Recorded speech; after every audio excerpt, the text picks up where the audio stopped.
Hello, everyone, and welcome back to our conservation conversations here from Ripley's Aquarium of Canada. My name's Katie. I'm the Manager of Education and Conservation, and today I'm joining you again from our Shipwrecks Gallery. We're in front of our Redside dace exhibit. This is the subject of our talk today. We're going to be joined by Dr. Trevor Pitcher. Dr. Pitcher is currently a full professor and director of Freshwater Restoration Ecology and the Great Lakes Institute for Environmental Research at the University of Windsor. In his capacity as the director of the FREC, Dr. Pitcher conducts innovative, award-winning research related to the evolution and ecology of fishes and fisheries, including work on a diverse group of fish species that are both endangered, such as our friends the Redside dace, and commercially and ecologically important fish such as Atlantic salmon. Specializing in aquatic ecology, Dr. Pitcher's research focuses on the conservation of Great Lakes fishes, such as the lake sturgeon, which you can find in our Great Lakes exhibit in Canadian waters, fish aquatic contaminant stress and restoration ecology. As the founding director of the University of Windsor's Freshwater Restoration Ecology Centre in LaSalle, Ontario, Dr. Pitcher is currently engaged in scientific research aimed at restoring species of fish in the Great Lakes to self-sustaining population levels. In addition to research, the FREC hosts many public and school groups to educate them about fishes, water quality, invasive species, and species at risk in the Great Lakes. Dr. Pitcher has his PhD from the University of Toronto in zoology, and I would like to welcome Dr. Pitcher to our conservation conversation today. Great, thanks for having me here today. Oh, we're so excited to have you. So tell us all about the Redside dace and what your work is all about with them. Yeah, so my team of graduate students and I really are excited to always work on the Redside dace. And our primary goal is, of course, to be part of the larger ecosystem to protect the dace from imminent extinction. So they are an endangered species, as you mentioned in your introduction, and they are located around the Greater Toronto area. And because of that, and because of the heavy urbanization, they are, classified federally and provincially as endangered. So we work heavily with a large team of people around the province and Canada in general to try to protect them. And our lab in particular is very keen on better understanding how to do captive breeding and also planning for potential reintroduction into the area as well. So that's what we tend to focus on with Redside dace. Can you remind us what endangered means? What the status of the dace is locally here? Yeah, so there's different levels of, so as the, for example, the federal agency COSEWIC, which I'm a member of as well for the freshwater fishes, there's different levels of categorization, and endangered is sort of the most critical level. So that's right before extinction. So you can imagine it's the highest levels. You have other levels like threatened and least concern that are much, threatened is right below, and then least concern is very much at the bottom. And so you can imagine that being endangered, listed as endangered, which considers all sorts of data and information over many years of study, is really a critical threshold for the species in Canada. Yeah, I think people, when they think of endangered species, they think of big things like pandas. And for us, we talk about our sharks and our sea turtles, but there's lots of endangered species in our local area as well that definitely would benefit from our efforts to help save them. For sure. So what in particular is putting the dace population at risk? So the dace in particular is sort of emblematic of other species in urbanized areas. So a lot of it has to do with urbanized stress. So generally speaking, it has to do with the fact that their habitat's been altered. So they really need clear water. So Redside dace, as you might be familiar, they're visual hunters. So they feed by jumping out of the water and eating insects. They reproduce and spawn in clear waters. And when those waters are either turbid or the overhanging vegetation nearby is reduced, it really negatively impacts their ability to survive long-term and persist. And so this is why urbanized pressures are sort of a big deal for Redside dace. Another example that people don't think about often, and I'm really surprised to learn that people are interested in this more and more, is things like road salt in the winter. So you may not think about, small fishes in the wintertime, but the road salt, as the spring melt comes along, that salt is really deposited in these streams, and it has a real negative impact on a lot of freshwater fishes. Yeah, for sure. I know a lot of the municipalities have been starting to look at that a lot more. And I think Pearson Airport, too, has really start to really look at their salt usage in the winter and what the environmental impacts of that might be on their local environment. Okay, so we can see these fish all around the GTA, right? Like Don River, Right. Humber. That's awesome. I have not seen one in the wild personally, but I hope to be able to notice one at some point as I'm out hiking around this summer.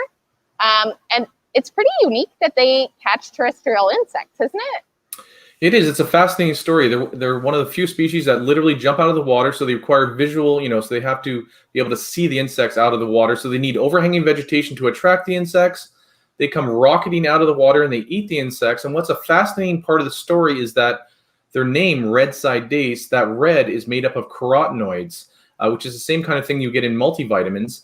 And they get their carotenoids primarily from eating these insects. So a lot of this color is all part of this ecosystem where they rely on insects, and that insect diet helps them produce that red coloration you see on the side of their body, which is something our lab has been studying for a long time now, because that redness is a very good indicator of their health in a lot of ways. Oh, awesome. So the more red they are, the better, the healthier they are, kind of thing? For sure, yeah. So it's certainly a good indicator of health. And you can, when the spawning season comes, which is actually happening right now, they are much, much redder. So they tend to display they advertise their health to potential mates in the streams, which are, relatively shallow.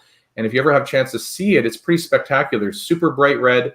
And females tend to assess their mates based on that, how brightly red the males are. Awesome. So what you mentioned the research that your lab is doing, what kinds of areas are you looking into to try and help the dace populations in the wild? So we sort of have two main areas where we're really spending a lot of time studying certain facets of Redside dace. One area is the captive breeding element. And so what we're doing is we're sort of studying ahead of time, presuming that they might need some assistance in the future. We're looking at the best practices that we can apply to captive breeding.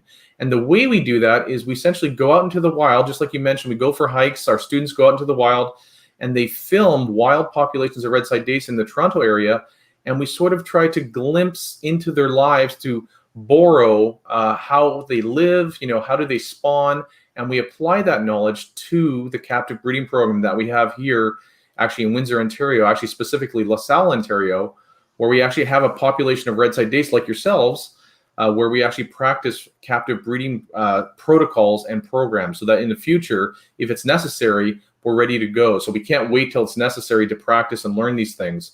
So essentially what we do is we watch Mother Nature. These dace have been doing fine for a long time, and we sort of observe what they do, and we try to bring that knowledge into the captive breeding program. And the second part that we focused on is what we call reintroduction biology. So we study both mathematically, we study genetically, and we study otherwise. How is it that we could potentially translocate or move animals back into a space where they used to exist if they ever go locally extinct? So that's what we call reintroduction. And so obviously, we'd rather not do reintroduction, but we also need to be cognizant that lots of species may need or require some assistance, and reintroduction may be one way to boost local populations that are literally close to local extinction. So we study really captive breeding and this concept called reintroduction biology, which is becoming, unfortunately for conservation, more common. Mm-hmm. And those are the two main areas that we've really focused on in the last decade or so. Yeah, I imagine those things go very much hand in hand too. They do. You can't reintroduce them if you don't have a captive bred population. Yeah, we were very surprised, a few years ago, maybe a decade ago, my students and I, when we kind of surveyed mostly Canadian systems, that there were really very few groups doing captive breeding or understanding captive breeding. So we sort of took it upon ourselves to kind of try to bring that knowledge base to others. So this isn't just for Redside dace, for other species that are also need potential captive breeding. They, like you mentioned earlier, there's often captive breeding programs for pandas and things like that at zoos, but things like freshwater fishes often hadn't received the same attention as those animals. So we sort of took and adopted freshwater fishes and captive breeding as an area that we want to specialize in. Yeah, and this is an area that seasoned aquariums are also very interested in. I know there's lots of programs nationally around frogs and endangered turtles and stuff, where zoos and aquariums are taking a really a strong role in breeding them and caring for them as they get to whatever critical size they need to be before they could be successful in the wild, and using the sort of the expertise of people who are used to caring for creatures in a human environment rather than in a natural environment, and then working with community agencies, government agencies and stuff to do release programs. So it's definitely something I think that our whole industry is also really interested in being involved with, and sort of our goal is always to have these animals in the wild where people can see them. But if we can help to keep that population stable, then that benefits everybody. Absolutely. In fact, I was fortunate enough to be still part of a group of academics that are working closely with both aquariums and zoos that have been leading these efforts, as you mentioned. And this group is called the Renew Zoo program, because we're trying to train the next generation of students to work with zoos and aquariums, to sort of learn from them, but also try to bring some of these lessons we've learned in the academic field to the aquariums and zoos. And also we learn from you. So it's a really great program called Renew Zoo, where we're training these students in SciComm, captive breeding, reintroduction, conservation ideas, and they sort of go out into the world and start working for aquariums and zoos in the future. So you really hit the nail on the head. There really is a need for aquariums and zoos to continue their leadership role in this space, and we're interested and excited to keep partnering with you guys. Great. So for those watching, or for me, I'm not going to start captive rearing dace in my bathtub or anything like that. No. So what can I do to help support a locally endangered species? I think the big picture on this is really stewardship. And you mentioned earlier that you like to go out and hike and see, different animals. You can certainly go out and hike around, and, you might observe either, Redside dace or other freshwater fishes. And just that idea of stewardship, when you're out there, think about how you can keep their habitat, clean. What is it you're putting into these stormwater drains? How can you get involved? There's lots of different ways to get involved, whether it's through Ripley's or through, essentially reading about some of the work we've done on Redside dace. So just getting involved in that manner. We talked about road salt earlier, so how much road salt you're putting into the system. So there really is a way for you to contribute to this effort. To think about it otherwise, there's a lot of school programs we do as well, where we get young people involved about Redside dace, and as they kind of mature and grow up into high school and they visit these areas you mentioned, they get really excited to see that there are ways they can contribute. So there are certainly lots of ways for people to get involved. And of course, maybe seeing the Redside dace at Ripley's inspires people then to go out and see them in the wild when they can. And in fact, I have a graduate student named Ashley Watt who's out there this week, who actually collected a bunch of very interesting videos of Redside dace. This time of year, they're actually spawning and producing the next generation of Redside dace. And those videos are really instrumental in some of the captive breeding. And as we advertise this kind of video, it gets a lot of people excited about Redside dace and get them involved in stewardship. Yeah, awesome. I think you shared that video with us, so we'll play it so people Sure. can see it. Yeah, here we go. Yeah, so yeah, it's amazing how red they are. Yes, and like I mentioned to you earlier, their sides are red partly because of the carotenoids they get from the insects. But what's going on? There's a lot going on here. What's fascinating about Redside dace is they don't have their own nests. They actually parasitize the nest of other species. So you can see creek chub in there. And what they're doing is they're actually laying their eggs in a creek chub nest, and then the creek chub will take care or essentially fan those eggs. So you can imagine that the next generation of dace depends on this, and that's why preserving this kind of habitat is so important. And so this is in the wild in Toronto just a few days ago. And if I had to narrate for you, what you can see is sort of a big mix of different species, but the Redside dace are fairly obvious in the group. And their spawning events only take a millisecond or so, well, not literally, a couple seconds, and you can see that they're depositing their eggs. So once you get used to seeing them, you can see that. But you can see that, the Redside dace are dependent on other species. So as we protect Redside dace, we also need to protect other species as well. Yeah. And I think just if people aren't sure how they can help, like, as you said, just being a good environmental steward, like making sure that if you are hiking, that you're making sure any trash that you have with you are disposing of properly to help keep our streams clean will help all of these animals, Absolutely. Not just the dace. Okay. If people would like to learn more about your work, where should they go? Of course, our work, we can be highlighted at www.pitcherlab.ca, and specifically the FREC is the Freshwater Restoration Ecology Centre. You'll see a bunch of different videos, some of our captive breeding apparatus, some of the student work that's really interesting. So it's a good place to kind of start.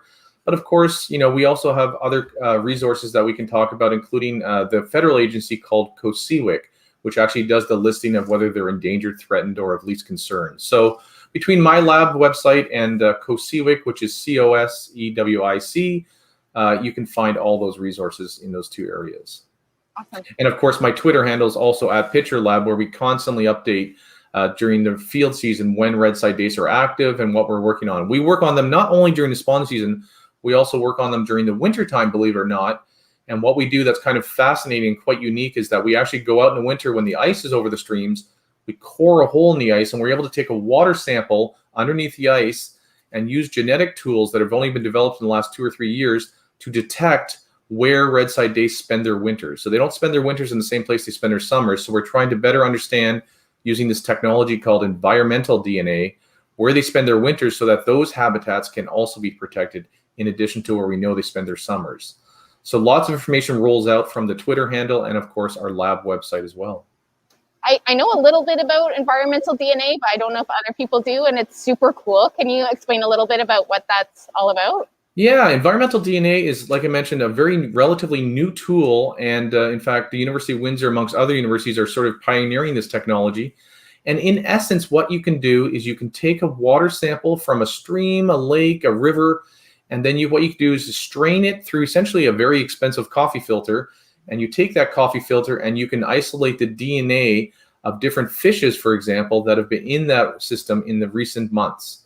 And essentially what we're able to do right now, quite straightforwardly, is detect whether or not, for example, Redside dace, are they present in that area or not? But what we're working to develop for the next 4 or 5 years is now we want to be able to say how many Redside dace are in that area. So the technology currently only exists to say is a presence or absence, but in the future, we want to estimate the numbers or the abundance of the species as well. And so this technology is really changing the way that business is being done by 8 government agencies, consulting companies, academics, and otherwise, because now we're able to get a water sample, and what used to take us 2 months, we can do in 2 days. So it's pretty exciting technology. It's so amazing because really, it saves, like you might go to a site many times and still never see everything that lives in that area. So I think it's such cool technology. I think someone from one of the government agencies tested it here in one of our exhibits. I took some water samples because we know what's in our exhibits and took it away to kind of check and make sure that they could find all the representative eDNA in it based on what we said the species list was, which that's super cool for us to be a part of too. Absolutely. And the other benefit, if you really think about it, is for endangered species like the Redside dace, we don't want to handle them very often. They're quite sensitive to being handled, so we don't generally handle them at all. And so one of the huge benefits of this technology is that when you're working with endangered species, there's 2 issues. They're very rare sometimes, so we can pick them up even when they're rare. And secondly, we don't have to handle them to figure out how many there are in that area. So that's the really exciting part of eDNA or environmental DNA for species at risk, is that it allows us to really work and understand their population numbers without ever creating stress for them. That's great. So hopefully we've convinced people that are watching that the dace are amazing and should be protected. But worst case scenario, if we don't do something to protect dace and they end up going extinct, what are the repercussions of that in the long term, do you think? Sure. So the repercussions, so when I grew up, for example, I grew up on the east coast of Canada with my parents in Newfoundland, where a big part of society and a big part of the culture was around cod fishing. And so when I was young, I actually witnessed firsthand how cod stocks were depleted so heavily, so quickly over decades that they had to put a moratorium completely on fishing. And after that, thousands of people lost their jobs, the stock was crashing, there was an ecosystem issue. And so what you realize is the Redside dace are emblematic of the ecosystem in the Greater Toronto Area and in Canada in general. So as the Redside dace decline, so do other species. And so they're really a great indicator of the environmental health. And so by working on Redside dace, we not only help Redside dace, we help, as you mentioned earlier, other species as well. There are other examples where, as we do this kind of work, for example, we're working currently with Peel region on a construction site where now when they do construction for roads and things like that, we really take into consideration the best practices to avoid harming things like Redside dace and other species. So the consequences are that we can have an ecosystem failure over time. But the good news is there are best practices we can put in place to continue to exist in this space, but minimize the impact we have on these species. Awesome. Great. All right. Well, thank you so much, Dr. Pitcher. This has been so interesting. Thank you so much for joining us, and we'll look forward to having more of these conservation conversations over the coming weeks with lots of people in similar fields around endangered species, invasives, and other environmental issues. So thank you so much for your time today, and thanks to everyone for watching. We'll hope to see you again soon. Great. Thanks for having me.